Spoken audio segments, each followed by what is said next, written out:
क्या यह संख्या 2 से कट सकती है? क्या यह संख्या 3 से विभक्त हो सकती है?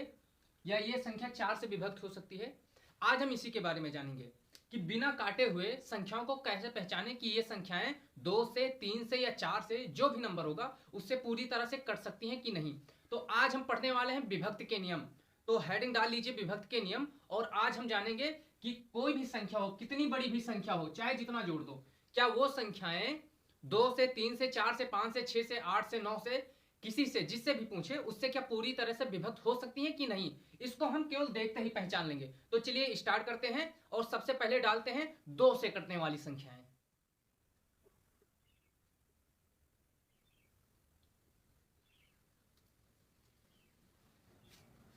देखिए 2 से कटने वाली संख्याएं ऐसी कौन सी संख्या है या ऐसी कौन कौन सी संख्या होंगी जो 2 से पूरी तरह से विभक्त हो जाएंगी, मतलब विभाजित हो जाएंगी। तो देखिए इसका नियम यह कहता है कि जिन संख्याओं का, जैसे ये संख्याएं दे रखी हैं, जिन संख्याओं का इकाई अंक 0, 2, 4 लिख दे रहा हूं, 0, 2, 4, 6, 8, 0, 2, 4, 6 अथवा 8 होता है, वो संख्याएं 2 से पूरी तरह से विभाजित हो जाती हैं। अब देखते हैं कैसे। इसका इकाई अंक क्या है?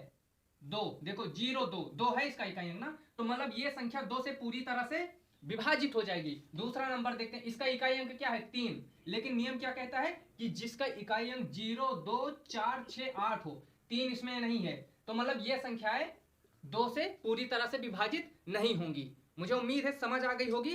तो अब चलते हैं आगे और देखते हैं 3 से पूरी तरह से विभाजित होने वाली संख्याएं। 3 से पूरी तरह से विभक्त होने वाली संख्याएं, देखिए इसका नियम यह कहता है कि जिन संख्याओं का योग अगर 3 से पूरी तरह से विभाजित हो जा रहा है तो वह संख्या भी 3 से पूरी तरह से विभाजित हो जाएगी। जैसे पहला नंबर देखते हैं, क्या है योग, संख्याओं का योग, तो 7, 7, 5, 12, 12, 6, 18, 18, 8, 26, 26, 4, 30, तो इसका योग कितना हुआ? 30।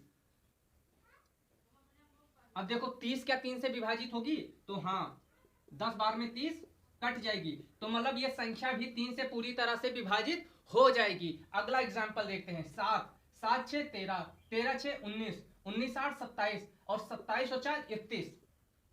क्या 31 3 से पूरी तरह से कट पाएगी? नहीं कट पाएगी, तो मतलब ये संख्या भी 3 से पूरी तरह से विभाजित नहीं होगी। कहने का मतलब है जिन संख्याओं का योग अगर 3 से कट जा रहा है तो वह संख्या भी 3 से कट जाएगी। ठीक है, तो अब चलिए चलते हैं और देखते हैं 4 से विभाजित होने वाली संख्याएं। आइए देखते हैं 4 से विभक्त होने वाली संख्याएं। 4 से विभक्त होने वाली संख्याओं का नियम यह कहता है कि जिन संख्याओं का इकाई और दहाई अंकों को, देखो इकाई और दहाई अंकों को लेकर उसको 4 से विभाजित कर दो। अगर वह 4 से विभाजित हो जा रहा है तो मतलब वह संख्या भी 4 से विभाजित हो जाएगी। अगर वह 4 से नहीं कट रहा है तो मतलब वह संख्या भी 4 से नहीं कटेगी। तो देखते हैं कैसे। इकाई मतलब 2 है और दहाई 3, तो इन दोनों को उठा लो। कितना लिखा है ये? 32। कितना लिखा है? 32। अब क्या 32 4 से विभाजित है? 4 एकम 4, 4 9 4 12, 4 16, 4 5 20, 4 24, 4 27, 4 8 32। हाँ, 8 बार में 32 कट जाएगा, तो इसका मतलब ये संख्या भी 4 से पूरी तरह से विभाजित है। इसी प्रकार दूसरा एग्जाम्पल देखते हैं, 54। क्या 54 4 से पूरी तरह से कटेगा? तो 4 एकम 4 बचेगा 1, 14, 4 3 12 नहीं कटेगा। 4 से ये दो अंक इकाई और दहाई वाला अंक लेंगे, अगर काटते हैं, अगर 4 से पूरी तरह कट जाता है तो मतलब वो संख्या भी 4 से पूरी तरह कट जाएगी। अगर नहीं कट रहा है तो मतलब वो संख्या 4 से नहीं कटेगी। अब चलते हैं 5, मतलब 5 की तरफ देखते हैं 5 से कौन कौन सी संख्या कट सकती है, या क्या नियम कहता है कि 5 से वह संख्या पूरी तरह से विभाजित होगी कि या नहीं, इसको पहचानने के लिए। तो डालते हैं हेडिंग 5 से विभाजित होने का नियम। 5 से विभाजित होने का नियम, देखो 5 से विभाजित होने का नियम यही कहता है कि जिन संख्याओं का इकाई अंक, जैसे 2 में क्या था, 2 से विभाजित होने वाली संख्याओं का नियम क्या था कि जिन संख्याओं का इकाई अंक 0, 2, 4, 6 अथवा 8 होता है तो वह संख्या 2 से पूरी तरह से विभाजित हो जाएगी। ठीक है, 5 में क्या कहता है कि जिन संख्याओं का इकाई अंक 0 या 5 हो, क्या हो, जैसे मान लो 4, 6, 8, 7, 5, 0, दूसरा 4, 6, 8, 7, 5, 5, तीसरा 4, 6, 8, 7, 5, 4। 3 एग्जाम्पल है। अब क्या कहता है नियम कि जिन संख्याओं का इकाई अंक 0 या 5 हो तो वह संख्या 5 से पूरी तरह से विभाजित हो जाएगी। तो देखते हैं पहला उदाहरण।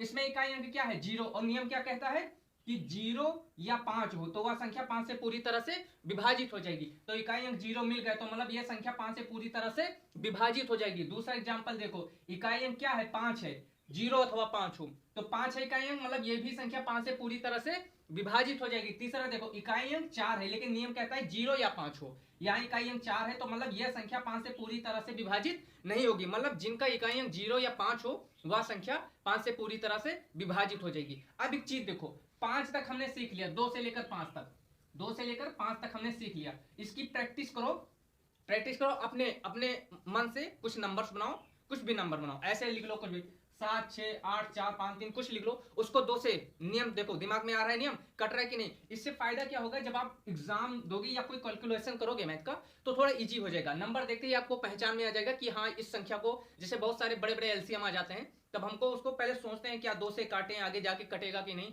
नंबर पहचान के आप बता दोगे। तो क्या हुआ, सबसे पहले हमने क्या सीखा, 2 से कटने वाली संख्या।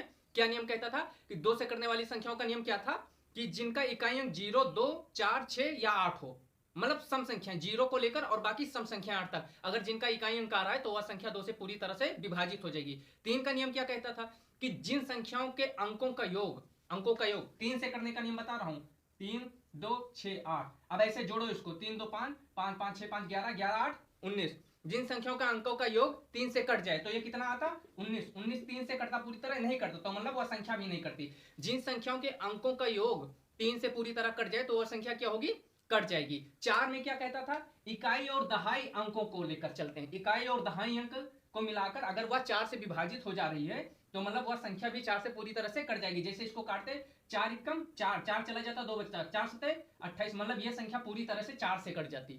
4 से 5 का नियम क्या था, जिसका इकाई अंक 0 या 5 हो तो वह संख्या क्या होगी, 5 से पूरी तरह से विभाजित हो जाएगी। अब इसकी प्रैक्टिस आप कीजिए, फिर कल हम सीखेंगे 6 7 8 और 9 से कटने वाली संख्या। फिर मिलते हैं कल, जय हिंद।